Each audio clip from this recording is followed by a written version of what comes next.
Breaking news చూస్తున్నాం. రష్యాలో భారీగా భూ ప్రకంపనలు సంభవించాయి. కంచట్కా ద్వీపకల్పానికి సమీపంలో భూకంప కేంద్రాన్ని గుర్తించారు. రిక్టర్ స్కేల్పై 8.7గా భూకంప తీవ్రత నమోదైంది. భారీ భూకంపంతో రష్యా వణికిపోయింది.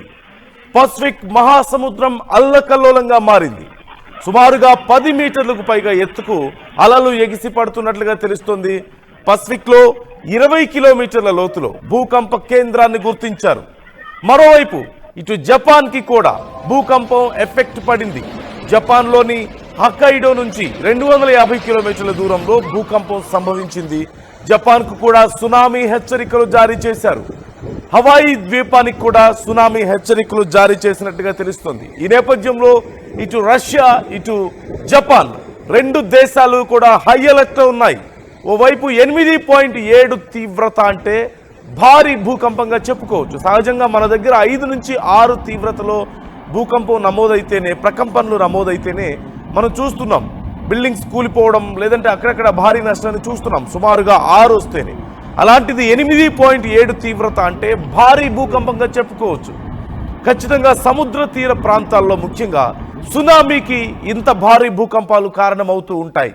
అలాగే 8.7 తీవ్రత రిక్టర్ స్కేల్పై నమోదైందంటే ఖచ్చితంగా భారీ నష్టాన్ని మిగిల్చే అవకాశం ఉంటుంది.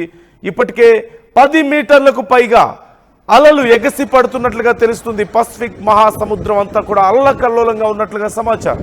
మరోవైపు ఇటు జపాన్లో కూడా భూకంప ప్రభావం కనిపిస్తోంది. జపాన్లోని హొక్కైడో నుంచి 250 కిలోమీటర్ల దూరంలో ఈ భూకంపాన్ని గుర్తించారు.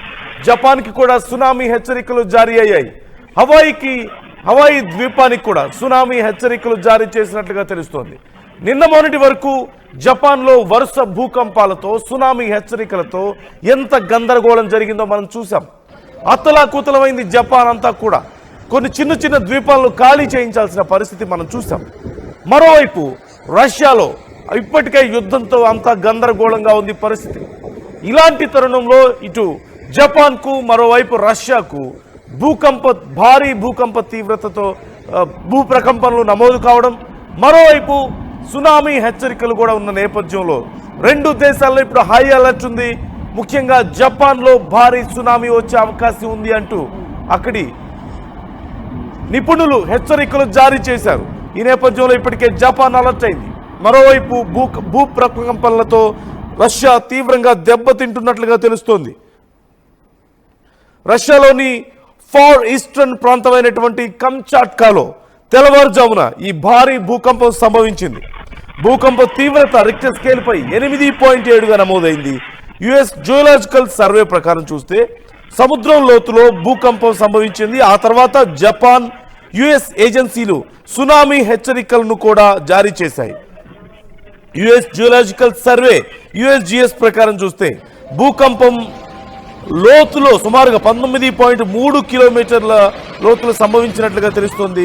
దీనివల్ల ఉపరితలంపై బలమైనటువంటి ప్రకంపనలు, సునామీ వచ్చే అవకాశం పెరిగింది. వార్తా సంస్థ రాయిటర్స్ ఇచ్చినటువంటి డీటెయిల్స్ ఒకసారి మనం చూద్దాం. భారత కాలమానం ప్రకారం ఉదయం 6:30 కరెక్ట్గా గంట క్రితం సుమారుగా 1 మీటర్ అంటే 3.28 అడుగుల ఎత్తు వరకు కూడా అలలు జపాన్ తీర ప్రాంతాలను చేరుకోవచ్చంటూ జపాన్ వాతావరణ సంస్థ ఇప్పటికే తెలియజేసినట్లుగా తెలుస్తుంది.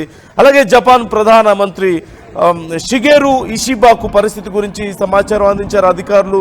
ప్రభుత్వం అత్యవసర సమావేశాన్ని ఏర్పాటు చేసి సహాయక చర్యలు కూడా సన్నాహాలు ప్రారంభించింది. జూలై ప్రారంభంలో కంచాట్కా సమీపంలోని సముద్రంలో అనేక భూకంపాలు సంభవించాయి. వాటిలో ఒకటి 7.4 తీవ్రతతో నమోదైంది. అదే సమయంలో రాబోయే 3 గంటల్లో రష్యా, జపాన్లోని కొన్ని ప్రాంతాలకు ప్రమాదకరమైనటువంటి సునామీ తరంగాలు చేరుకోవచ్చంటూ అమెరికా సునామీ హెచ్చరికల కేంద్రం కూడా తెలిపింది. ముఖ్యంగా రాబోయే 3 గంటల్లో రష్యా, జపాన్లో కొన్ని ప్రాంతాలకు ప్రమాదకరమైనటువంటి సునామీ తరంగాలు చేరుకునే అవకాశం ఉంది అంటున్నారు. అంటే రెండు దేశాలకు కూడా సునామీ హెచ్చరికలు జారీ చేస్తుంది.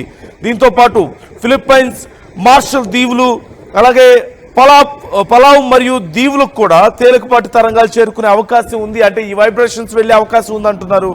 రష్యా ప్రాంతీయ గవర్నర్ మాట్లాడుతూ ఇప్పటి వరకు ఎవరు గాయపడలేదంటూ సమాచారం ఇచ్చారు. కానీ ఒక కిండర్ గార్డెన్ పూర్తిగా దెబ్బతిందన్నారు. ఈ భూకంపాన్ని దశాబ్దాల్లో అత్యంత శక్తివంతమైన భూకంపంగా రష్యా అభివర్ణించింది. తీర ప్రాంతాల్లో నివసించే వాళ్ళు వెంటనే సురక్షిత ప్రాంతాలకు వెళ్ళాలంటూ వాళ్ళు కోరుతున్నారు.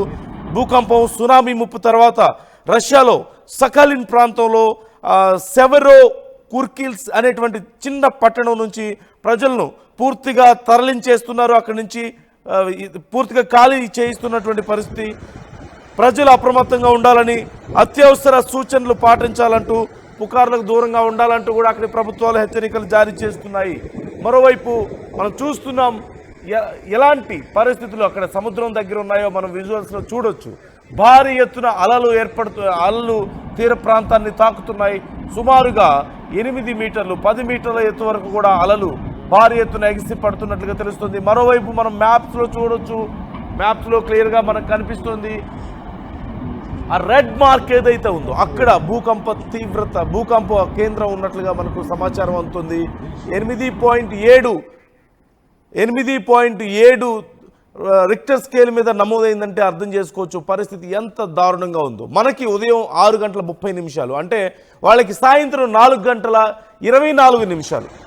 869 మైల్స్ ఫ్రమ్ యూజోనో షకులిస్క్, రష్యాలోని ఆ ప్రాంతం నుంచి 869 మైళ్ళ దూరంలో ఆ భూకంప కేంద్రాన్ని గుర్తించినట్లుగా తెలుస్తుంది. మనం చూస్తున్నాం ఒక రెడ్ మార్క్. భూకంప తీవ్రత వల్ల కంపిస్తున్నటువంటి పరిస్థితి మనం చూడొచ్చు. ఒకసారి లోపల ఒకసారి ఆ విజువల్స్ కొంచెం క్లియర్గా అబ్జర్వ్ చేద్దాం.